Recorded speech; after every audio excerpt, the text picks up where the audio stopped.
उनीहरूलाई चाहिन्छ क्रिस्चियनहरूको भोट चाहिन्छ उनीहरूलाई हिन्दू भएको भए भोट दिँदैन थियो त। त्यसो भए के नेपालमा हिन्दू धर्मको व्यापार मात्रै भइरहेको हो सर? त्यसपछि अहिले राजा ल्याउने को राजा ल्याउने? अहिले राजा ल्याउन सक्ने क्षमता भएको मान्छे कोही छ त? तामाङ जातिको राजा थियो, गुरुङको राजा थियो, घलेको राजा थियो। यहाँ के पण्डितहरूले आफू गरिखाने यो देशलाई समृद्धि विकासमा कसरी पुर्याउने अनि कसरी समानुपातिक समावेशी हुने र हरेक व्यक्तिहरूको जीवन उत्सव उकाल्न सक्ने भन्ने कुरामा हामीले ध्यान दिनुपर्छ। देशको मोडालिटी कसरी बनाउने।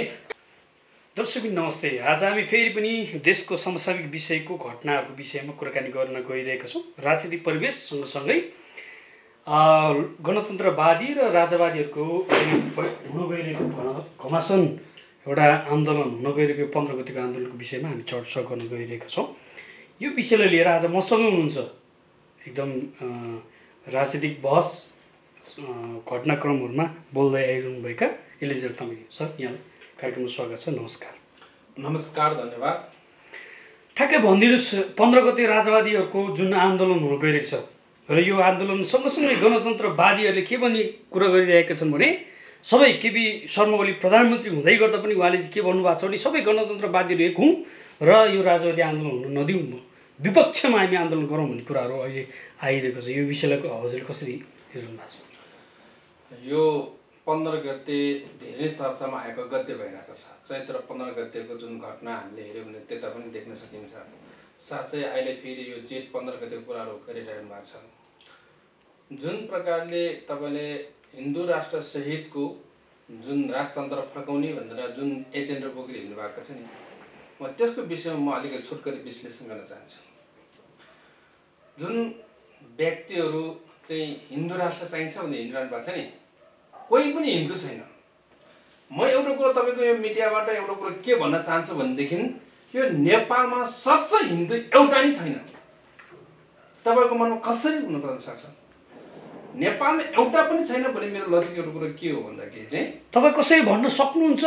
एउटा पनि छैन, म हिन्दूहरू हुन्छु। सच्चै हिन्दू एउटा पनि छैन। कसरी छैन भन्दाखेरि चाहिँ सुन्नुहोस् है, हिन्दू राज्य सहितको राज संस्था फर्काउनु पर्यो भने एजेन्डा बोक्ने राजेन्द्र लिङ्गदेन, त्यसपछि बुद्धिमान तामाङ है, तपाईँ देख्नुभएको अहिले राप्पो नेपालको ठुलो नेताहरू। तर एउटा कुरो म तपाईँलाई एउटा कुरो के भन्न चाहन्छु भनेदेखि राजेन्द्र लिङ्गदेन को भन्दाखेरि चाहिँ किराँत धर्म मान्ने, ऊ हिन्दू नै होइन, किराँती हो। बुद्धिमान तामाङ बुद्धिस्ट मान्ने, ऊ बुद्धिस्ट हो, हिन्दू नै होइन। त्यसपछि संसद भएको छ क्रिस्चियन, बिना लामा हो। अनि अर्को कुरो म फेरि एउटा कुरो के पनि भन्छु भने जुन व्यक्तिले हिन्दू राज्यको एजेन्डा बोकेर हिँड्नु भएको छ नि, राज संस्था फर्किनु पर्छ भने छ नि, बुद्धिमान तामाङको गाउँ हेऱ्यो भने सबै क्रिस्चियन, कमल थापाको गाउँ हेऱ्यो भने सबै क्रिस्चियन, त्यसपछि राजनीति लिनुको एरियामा तपाईँ हेऱ्यो भने सबै क्रिस्चियन बहुलता छ। अनि कसरी कुरो मिल्छ? उहाँहरू त क्रिस्चियनहरूले भोट हाल्ने कुरो के भन्ने, जुन रापा नेपाल संसद छ, जुन बेला रापा नेपालमा एकदम खडेरी लागेको थियो, एउटा वटा सदस्य जित्न नसक्ने परिस्थिति पुगेको थियो, त्यति बेला क्रिस्चियन उपमेयर जितेको थियो बिना लामाले।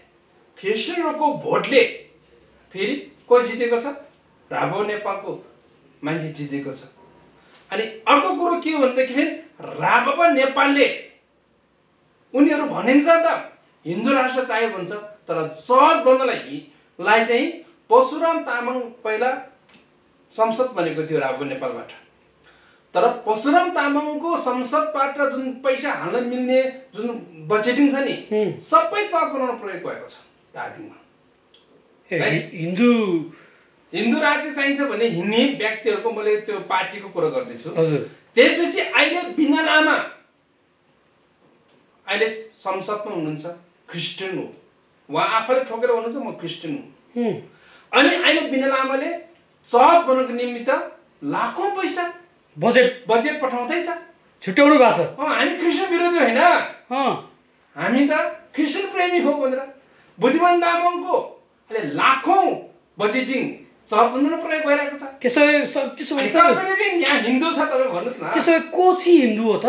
हिन्दू कोही छैन। मैले भने नेपालमा हिन्दू कोही छैन, कोही छैन। त्यो कारणले त हिन्दू राज्य चाहिन्छ भन्ने, हिन्दू राष्ट्र चाहिन्छ भनेर फेरि बस गर्दै आएको दुर्गा प्रसाद जेलभित्र छ। तर ऊ पनि साँच्चै हिन्दू होइन। कसै साँच्चै हिन्दू होइन भनेदेखि सबै सुन्नुहोस् है, ऊ कहिले माओवादी पुग्छ, कहिले एमाले पुग्छ, कहिले काङ्ग्रेसतिर, कहिले काङ्ग्रेस पुग्छ, कहिले कहाँ पुग्छ, कहिले अभियान चलाउँछ। ऊ पनि हिन्दू होइन, ऊ व्यापारी हो। त्यही कारणले गर्दा म तपाईँलाई एउटा कुरो भन्छु नि, जुन हिन्दू राज्य सहितको राज संस्था फर्काउनु पर्ने हिँडेको छ नि, तपाईँले कमल थापाको कुरै गरेँ मैले। कमल थापा संसद बन्यो भने सबभन्दा बढी पैसा चर्च बनाउनु उहाँको बजेट जान्छ। किनभने उहाँको अब जनतालाई बजेटिङ पठाएन, उसले भोटै पाउँदैन। भोटरको चाहिँ क्रिस्चियन छ, उहाँको गाउँमा सबै क्रिस्चियन मात्रै, क्रिस्चियन छ धेरै। नेपालको सबभन्दा बढी क्रिस्चियन भएको मकवानपुर हो अहिले। अनि कमल थापाको चाहिँ अनि के अरे राजनीतिक उस चाहिँ कहाँ हो भन्दाखेरि त्यो क्षेत्र चाहिँ मकवानपुरै हो। ऊ मकवानपुर जिल्लाको, त्यो पनि कैलाश जिल्लाको पर्छ, त्यो एरियामा पर्छ। अहिले अर्को कुरो फेरि, राभो नेपालले यदि जित्ने हो भने फेरि धादिङबाट फेरि प्रत्यक्ष रूपमा जित्ने हो भने डम्बर तामाङले जितायो प्रदेश संसदमा। अब फेरि जित्ने हो भने क्रिस्चियनले भोट दिनुपर्छ। सबै प्रायः क्रिस्चियन छ। अनि यदि उसले बजेट पठाएन भनेदेखि के अब फेरि राभा नेपाललाई भोट दिन्छ होला र? सर तपाईँले कसरी भन्नुहुन्छ कि कोही पनि हिन्दू छैन भनेर, तर नेपालमा हेऱ्यो भने जनसङ्ख्या 80% चाहिँ हिन्दू मान्छेहरू बसोबास गर्छ भनेर नम्बरिङमा काउन्टिङमा कसैले भन्दैन यो सक्कली हिन्दू छैन भन्दैछु। तपाईँले सक्कली हिन्दू भएर चाहिँ हिन्दू राष्ट्र घोषणा गर्न के समस्या थियो र? 81% के सबैजना चाहिँ एउटा कुरो के पनि भन्न चाहन्छु भने, जुन चुनाव आउने बेलामा तपाईँ त्यहाँ राभावालाई किन भोट नदिए हिन्दूहरूले? राभाको एजेन्डा बोक्ने त हिन्दू राष्ट्र सहितको राज्य संस्थाको बोक्ने त संस्थाको एजेन्डा बोक्ने त राभा नेपाल हो नि त। राभा नेपाल जिरोमा पुऱ्याइदियो त।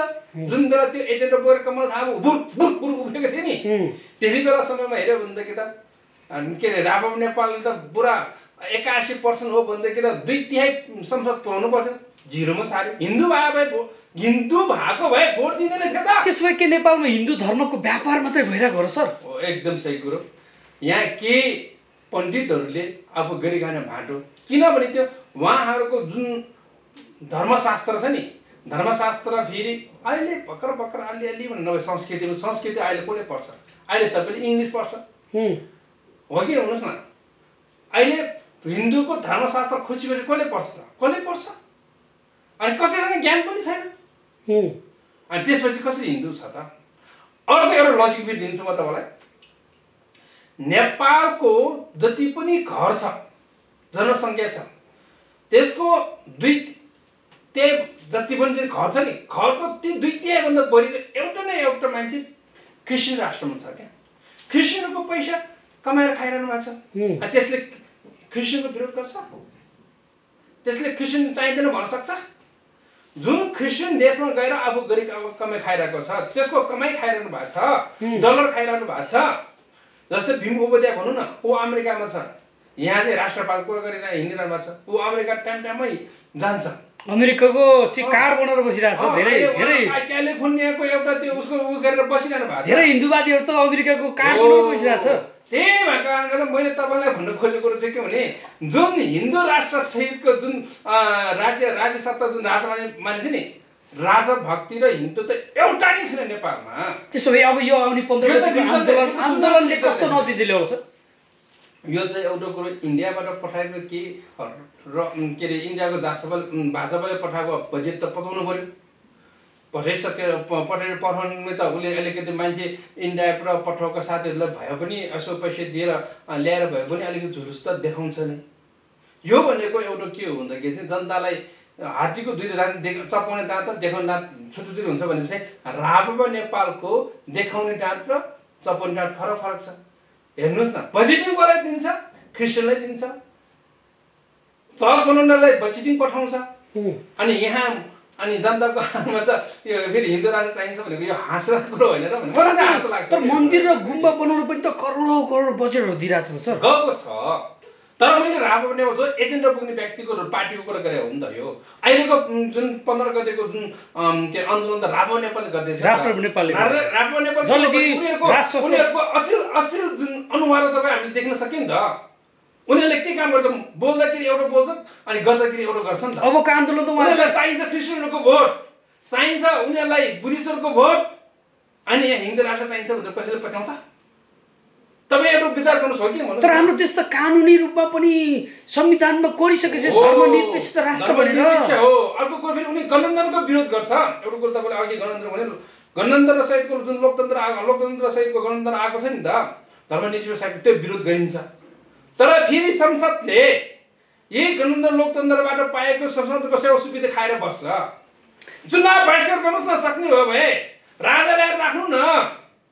उनीहरूको हिम्मत छ भने उहाँहरू चुनावमा नलडिकन चुनाव संसद पदबाट राज्यमा दिएर सबैले हो सबै जति पनि राबोनेका संसदहरू सबै राज्यमा दिनुपर्छ।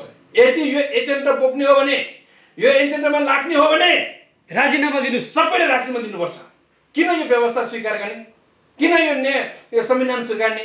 यो संविधानलाई के संशोधन गर्नु पर्यो भन्नु पर्यो के भनेदेखि संविधानले मान्दैन भने हिँड्न सक्नु पर्यो नि त। खै त त्यो पनि गरेको छैन। यहाँ त पाएको पैसा बचिन्छ जम गम गम खाएको छ। सुविधा त डम लिएको छ। उहाँले त भनेपछि जनताको आँखामा छारोमा हाल्ने काम मात्रै गरेका छन्। यो त सिधै देखिन्छ त। अनि यता क्रिस्चियनहरूबाट पनि लिने बजेट खाने, बुद्धिस्टबाट लिने बजेट खाने र हिन्दूहरूबाट पनि लिने बजेट खाने। त्यो बजेट खायो भने तपाईँको भनाइ त्यो होइन। मेरो भनाइ चाहिँ के हो भनेदेखि सरकारको क्षेत्रबाट दिने सेवा सुविधा संविधानमा नै मानिरहेको छ। संविधान नमानेपछि संविधानको विरोध गर्नु त कहिले संविधान जलाएको तपाईँले देख्नु भएको छ? यदि मान्दैन भने उनीहरूले त संविधान जलाउन सक्नुपर्छ। खै त हिम्मत संविधान मान्दैन भन्न सक्नु पर्यो नि त। नेपाल देशको संविधान पनि मान्ने, लोकतन्त्र गणतन्त्रबाट लेखिएको संविधान पनि मान्ने, कानुन पनि मान्ने, अनि राष्ट्र सहितको हिन्दू राष्ट्र चाहिन्छ भने चाहिँ त्यो नारा लगाएर हिँडेर के फाइदा छ? त्यही कारणले भन्दैछु यो सब हावा हो, हावा काल्पनिक हावा कुराहरू हो। यो जनताले कसैले पनि यो कुरा पत्याएकै छैन। अबको आन्दोलन कस्तो हुन सक्छ? आन्दोलनमा के अराजक व्यक्तिहरू प्रयोग हुन सक्छ। अराजक व्यक्तिहरू प्रयोग गरेर चाहिँ उत्तेजना बनाउन सक्छ प्रहरीलाई। फेरि तिनगुनेको घटना जस्तो घटना नफाउँ भन्न सकिँदैन। त्यही कारणले गर्दा म हरेक नेपाली नागरिकहरूलाई नेपाली जनताहरूलाई के आह्वान गर्न सक्छु भनेदेखि यस्ता बकमबुसिया कुराको पछि कहिले पनि नलाग्नुहोस्। यस्ता कुराको पछि लाग्यो भने हाम्रो देशमा चाहिँ अहिले कस्तो नेता चाहिएको छ भनेदेखि हामीले सुधार ल्याउने, देशलाई विकास गर्ने मोडलिटी ल्याउने, विकासको मोडलिटी ल्याउने व्यक्ति चाहिएको छ नि त। यहाँ 200 वर्ष पुरानो राजशास्त्र चाहियो भनेर हुन्छ? राजा हुँदैको विकास, राजा हुँदैको टेक्नोलोजी गरेर कुरा मैले अलिकति कुरा जोडिहालेँ। हर्क साम्पोङको कुरा। हर्क साम्पोङले नि के भन्थ्यो, यदि राजै बनाउनु छ भने मलाई बनाऊ अथवा त नयाँ कुनै व्यक्ति हुनसक्छ त्यो क्यापेबलको व्यक्तिलाई बनाऊ, भिजन दर्शन भएको व्यक्तिले बनाऊ। त्यो पुरानो जुन मरिसकेको राजाको उसलाई फेरि पनि त्यो मूर्तिलाई उठाउने कुरा नगर भन्ने कुराहरू छ नि। यो त मैले पनि भन्दाखेरि कुरा यही हो। हाम्रो पनि राजा थियो, तामाङ जातिको राजा थियो, गुरुङको राजा थियो, घलेको राजा थियो, विभिन्न जनजाति किराँत राजा थियो। सबै मारेर उनीहरूले शाहवंशले आफू राज्य गरेर चाहिँ अब ऊ हुने। त्यसपछि अहिले राजा ल्याउने, को राजा ल्याउने? अहिले राजा ल्याउन सक्ने क्षमता भएको मान्छे कोही छ त? सर तपाईले न्युज हेर्नु भएको भएन। चलाउन सक्ने क्षमता भएको राजाको पनि छैन नि अहिले। पारसको छोरालाई उहाँ पुरा तपाईँको चाहिँ एउटा मोडलिङमा आऊ भनेर एउटा कलाकार एउटा चाहिँ नायिकाले त्यतिसम्मको कुरा भन्दाखेरि पनि त नायिकालाई चाहिँ फिल्म नै बहिष्कार गर्नुपर्छ अब भनेर चाहिँ धेरै राजावादीहरू चाहिँ उफ्रेको र कमेन्ट विभिन्न कुरो गरेर जो मान्छेको भिजन छैन, देश बनाउनेको भिजन छैन, राजनीतिको र थाहा छैन, त्यस्ता मान्छेले ल्याएर राजा बनाउँछ भनेर हुन्छ? जबरजस्ती राजा बनाइदिएर हुन्छ? राजा किन चाहियो भन्दाखेरि देशलाई चलाउनको निमित्त, देशलाई विकास गर्नको निमित्त, जनतालाई सेवा सुविधा दिने निमित्त चाहियो। जो मान्छेलाई त्यसको चिन्ता छैन, त्यसको मतलब छैन, त्यसको बोकेर हिँडेको हुन्छ। त्यसो भनिदिनुहोस् न तपाईँले, यो राजस्व पनि काम छैन, राजावादी नै काम छैन। त्यसो भए अब सुखी नेपाली, समृद्धि नेपाल अब कसले बनाउँछ? कसले बनाउँछ भन्ने कुरा चाहिँ हाम्रो संविधानमा लेखिएको कुराहरू पनि छ। म एउटा कुरा संविधान संशोधन हुनुपर्छ भनेर भन्छु। संविधानले धेरै कुराले बाध्य पुर्याइरहेको छ विकासको क्रममा पनि। नयाँ मोडलिटीहरू, टेक्नोलोजीहरू ल्याउन आवश्यक छ, त्यो कुराहरूमा संविधानले व्याख्या गरेको छैन। देशमा कसले बनाउँछ भने जसले देश चलाउने भिजन देखेको छ त्यो मान्छेले बनाउँछ। जस्तै म उदाहरण दिन्छु, जस्तै हर्क सामु जस्तो मान्छे श्रम गरेर पनि काम बन्दैन चाहिँ कसले सोचेको थियो होला त्यो गए गुजरेको त्यो खोलाको छेउमा त्यत्रो पार्क बन्छ भनेर? त्यहाँ आएर विदेशी मान्छे टुरिज्म हेर्नलाई आउँछ भनेर त्यहाँ चाहिँ टुरिज्म क्षेत्र हुन्छ, कसैले सोचेको थियो होला?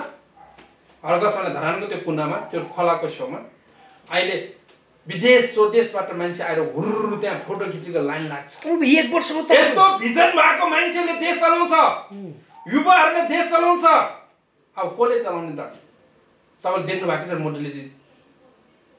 यही हिसाबले अब न्यू जेनेरेसन आउनु बाँकी छ। हाम्रो बुढाहरूको एउटा कुरो पनि शिक्षाले पनि भ्याएन, म भन्छु यो बुढो नेताहरूको शिक्षाले पनि भ्याएन, दिमागले पनि भ्याएन क्या। उनीहरूको अब डेट एक्सपायर भएको जस्तै हो सबै। यहाँ अहिले पुरानो नेताहरू सबै डेट एक्सपायर भएको छ। म चाहिँ त्यो डेट एक्सपायर भएको सामान जस्तो यिनीहरूलाई अब डस्टबिन फालिदिनु बाहेक अरू केही उपाय लाग्दैन। डस्टबिन फालिदिने काम छैन, काम छैन यिनीहरू। अब यिनीहरू नेताहरूले डस्टबिनमा साइड लगाइदिनुपर्छ। अब नयाँ ताजा एकदम इनर्जेटिक पावरफुल एकदम शिक्षाले मजबुत भएका व्यक्तिहरूको आवश्यक छ। त्यस्ता व्यक्तिहरू जनताले त त्यस्ता व्यक्तिलाई उठाएर ल्याएको भन्ने कुराहरू आएको थियो। गृहमन्त्री पनि भएको हो। युवा नेता रवि लामी छानेलाई देश बनाउँछ भनेर रवि लामिछाने कति पढ्यो? अन्टनी सेल्सी हो। त्यसलाई शिक्षित भन्न मिल्छ न। यो देशमा चाहिँ ग्रेजुएट गरेका मान्छेहरू चाहिन्छ। पढे लेखा भएका एकदम टेक्नोलोजीमा होस् कि हरेक कुरोमा हाई एकदम शिक्षित व्यक्तिहरूको आवश्यक छ क्या। सर तपाईँले कसरी भन्नुहुन्छ त्यस्तो व्यक्तिले देश चलाउँछ? नेपालमा त कुकुरलाई पूजा गरेर चलेको देश हो, जनता नेपालीहरू हो। तपाईँ त्यस्तै कुकुरले पूजा गर्ने भएर त यहाँ बिग्रेर त सबै बाटै भरि देउदै देउता छ। देउदै देउपछि त विकास गर्ने तपाईँलाई मिल्दैन। कमसेकम कुकुरलाई पूजा गरेर त विकास भइरहेछ सर। कसरी विकास भएको छ त? नेपालमा विकास भएको यो गति हुन्थ्यो? अहिले बेरोजगारीको सीमा नागेको छ। एउटा नेपाली जन्मिने बित्तिकै कति करोड टाउकोमा ऋण पर्छ अनि यस्तो परिस्थिति आउँथ्यो विकास आएको भए? सर तपाईँले हेर्नुभयो बाटो। यदि यो बुढा नेताहरूले देश चलायो भने, यो बुढा नेताहरूले यदि साँच्चै यो सिस्टममै पैसा पर्यो भने हाम्रो परिस्थिति नेपालको परिस्थिति नेपालमा रहला या नरहला जस्तो हुन्छ। त्यही कारण समयमै नेपाली जनताले थाहा पाइकन यस्ताहरूलाई मैले अघि भने डस्टबिनमा हालेको छन्। यसलाई फ्लसिङ गरिदिनुपर्छ। यो काम नगर्ने चिज भनेको त फ्लस गरिदिने हो। रिटायर गरिदिनु फ्लस गरिदिने भनेपछि उनीहरूलाई कहीँ नफर्किने ठाउँमा पठाइदिने हो। तपाईँलाई थाहा छ सर? बाथरुममा गएर फ्लस गर्नुपर्छ। फ्लस गरे भनेको के हो? त्यसो अब नेताहरू फ्लस गरिदिने, नेताहरू सबै कहाँ लगाएर फ्लस गरिदिने सर? यो तपाईँ हामीले जानेकै छ। चुनावको बेलामा जुन बेला चुनाव भनेको एउटा उसो चुनावको बेला जनताले छानी फ्लस गरिदिनुपर्छ क्या यस्तो। किनभनेदेखि हामी अब नेपाली जनताहरू सशक्त हुन आवश्यक छ, सचेत हुन आवश्यक छ। नेपाली जनता त भेडा छन् सर, भेडा छन्। सबै त भेडा छैन। पार्टीको पछि नेताको पछि लागेका छन् नि। पहिला थियो, अहिले त हामी जस्तो मानिस जन्मेको छ नि त। तपाईँले मलाई देख्नु भएको धेरै युवाहरू पनि तपाईँले अघि नै भन्नु भएको छ। म चुनावमा म भोट दिँदैन नि त। राजावादीहरूले पनि त्यही गरेका थिए आन्दोलनमा। पठाउ गर्ने चाहिँ पेट्रोल 5-5 लिटर पेट्रोल हालेर चाहिँ उतारेका थिए। अहिलेको जनताहरू पनि त्यही छन्। चुनावको बेलामा एक छाक मासु भातमा बिगिरहेको छन्। यो सिस्टम परिवर्तन गर्नुपर्छ। त्यही कारणले गर्दा मैले नेपाली जनताहरूलाई जनताहरूलाई के भन्नुहुन्छ, युवाहरूलाई के भन्नुहुन्छ तपाईँ? युवाहरूलाई म एउटा कुरो के भन्दैछु भनेदेखि हामी सचेत हुन आवश्यक छ, हामी जागरुक हुन आवश्यक छ। हामी पहिला हामी राजनीतिक डटी के भन्न, राजनीति यस्तो सुन्दर चिज हो जसले खेल्न र राम्रोसँग हामीले विश्लेषण गरेर सक्यो भने सुन्दर चिज हो जसमा चाहिँ यहाँ मोती फल्छ। त्यही कारणले गर्दा देशलाई मोती जस्तो बनाउने हो भनेदेखि चाहिँ यो एकदम हिरा जस्तो बनाउने हो भनेदेखि अब हामी नेपाली युवाहरू जाग्नुपर्छ। नेपाली युवाहरू सचेत हुनुपर्छ। कसलाई भोट दिने, कसलाई जिताउने, कसलाई अब एक टुक्रा मासु भातमा होइन, एक टुक्रा के अरे 1 लिटर पेट्रोलमा होइन। अब यो देशको चिन्ता गर्ने युवाहरू हामी हुनुपर्छ। हामी यो देशलाई समृद्धि विकासमा कसरी पुर्याउने अनि कसरी समानुपाती समावेशी हुने र हरेक व्यक्तिहरूको जीवन उत्सव उकाल्न सक्ने भन्ने कुराहरूमा हामीले ध्यान दिनुपर्छ। देशको मोडलिटी कसरी बनाउने खाका कोट्ने तर्फ हामी युवाहरू लाग्नुपर्छ भनेर म भन्न चाहन्छु। सर अहिले त मिसन 84 भनेर विभिन्न पार्टीका दलहरू विभिन्न नेताहरू चाहिँ पुरै तपाईँको चाहिँ मिसन 84 होइन। यो मिसन 84 मा चाहिँ के छ सर? त्यस्तो केही पनि छैन।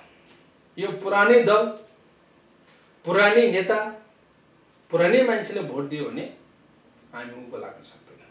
कुनै पनि हालतमा देश उभो लाग्दैन। मैले अघि देश एक्सपायर तर त्यस्तो भिजन बोकेको मान्छे आएको छैन नि सर। जब हामीले देश एक्सपायर भएको खानेकुरा खान्छौँ नि हामीले छेप्पल लाग्छ नि, त्यही कारण हाम्रो देश छेप्पल लागिरहेको छ अहिले। देश वेदनामा छ। भिजन भएको मान्छे चाहिन्छ नि सर, भिजन भएको मान्छे चाहियो, भिजन भएको हो। हामी युवाहरूले भिजन देख्न सक्नु पर्यो। त्यस्तो व्यक्ति त जन्मेको छैन सर। किन छैन? पार्टीकै पछि छ त्यस्तो व्यक्तिहरू छ, तर पार्टीको पछि छ। आकाशमा जन्मेको रहेछ नि त, आजभन्दा कति वर्ष अगाडि जन्मेकै रहेछ त। गोबी हाकल जन्मेकै रहेछ नि त, बाले शाह जन्मेकै रहेछ नि त। नजन्मेन भन्नुहुन्छ, दिएको छैन भनौँ न। जनताले चिनेको छैन, जनताले त्यो बुझेका छैनन्। अब हामी जनताले चिन्नुपर्छ, बुझ्नुपर्छ भनेको चाहिँ मेरो यो कारणले हो क्या। लाखौँ एडुकेटेड मान्छेहरू छ त, के नेपालमा पाइलट छैन त? नेपालमा डाक्टर छैन त? नेपालमा इन्जिनियर छैन त?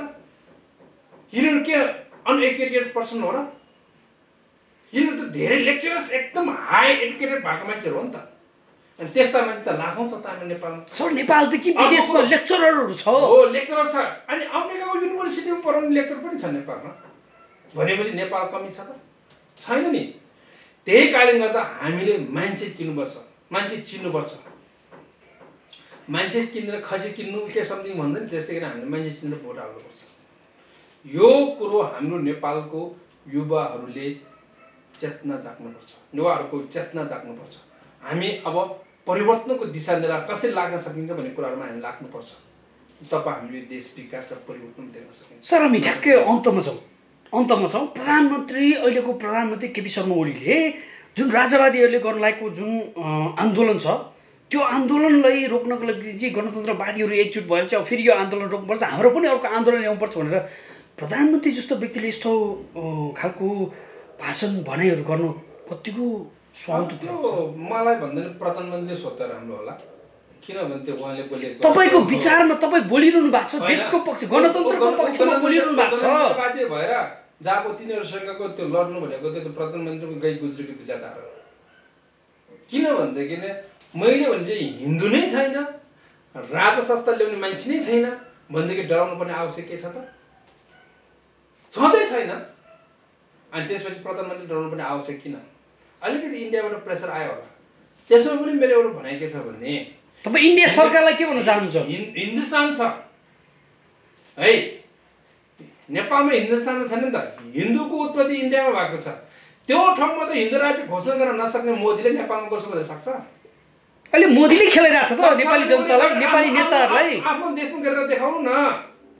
यदि हिम्मत छ भने मोदीले आफ्नो देशमा गराउनु न, हिन्दू राज्य घोषणा गर्नुहोस्। हिन्दू भनेको सिन्धु नदीबाट आएको शब्द हो, जुन उत्पत्ति भएको छ इरानबाट। त्यो ठाउँहरूमा हिन्दू नै छैन, हिन्दूको ऊ नै छैन, राज्य नै छैन भनेदेखि अहिले नेपालमा हिन्दू राज्य घोषणा गरेर भन्नुहुन्छ, यो असम्भव कुरा हो। त्यही कारणले गर्दा म एउटा कुरो के भन्छु भने, यो देश विकास गर्नको निम्ति तिमी हिन्दू, तिमी क्रिस्चियन, तिमी बुद्धिस्ट, तिमी मुस्लिम, तिमी किराँत, म राई, लिम्बू, तामाङ, गुरुङ भनेर हुँदैन। यो देशको चिन्ता गर्ने, देश समाजलाई विकास गर्ने, देश र जनताको भावनालाई बुझ्ने यहाँ नेतृत्वकर्ताको आवश्यक छ। नेपाल देशले त्यो नेतृत्वकर्ताको खोजी गरिरहनु भएको छ। यसका लागि कार्यकारी प्रधानमन्त्रीको आवश्यकता छ। नेपाल त सुन्दर देश हो नि सर। हो, प्रत्यक्ष कार्यकारी नेतृत्वको आवश्यक छ। विश्वले आँखा लागिरहेको देश हो नि नेपाल। त नेपाल यति म नेपाली हुँ भनेर मलाई गर्व लाग्छ। किनभनेदेखि विश्वको सबभन्दा सर्वोच्च शिखर सगरमाथा हाम्रो नेपालमा छ। दोस्रो हाम्रो देशमा छ, तेस्रो हाम्रै मात्र छ। अनि हाम्रो देशमा यति राम्रो जलस्रोतको धनी, डाँडा काँडाले भरिपूर्ण भएको, वन जङ्गलले भरिपूर्ण भएको, रामहाट हरेक व्यक्तिको घर जग्गा भएको देश कहीँ भेटिन्छ? यस्तो सुन्दर देश, राम्रो देश कहीँ भेटिँदैन नि त नेपालमा। त्यही कारण नेपाली हुनुपर्छ। यो सुन्दर जति पनि नेपाल छ, अझै पनि सुन्दरतालाई त बिगार्दै छ नि चाहिँ। अब हामीलाई त्यस्तो राजनेताको आवश्यक छ। त्यो हामी जनताले चिन्नुपर्छ। त्यो देश नेताको खाँचो छ, एकदम त्यो त्यस्तो नेताको खाँचो छ, नेतृत्वको खाँचो छ। यसका लागि हामी नेपाली जनताले बुझ्नुपर्छ भनेर चाहिँ म भन्न चाहन्छु। हस् सर, समय र यो कुराकानीको लागि तपाईँलाई धेरै धेरै धन्यवाद। धन्यवाद, नमस्कार।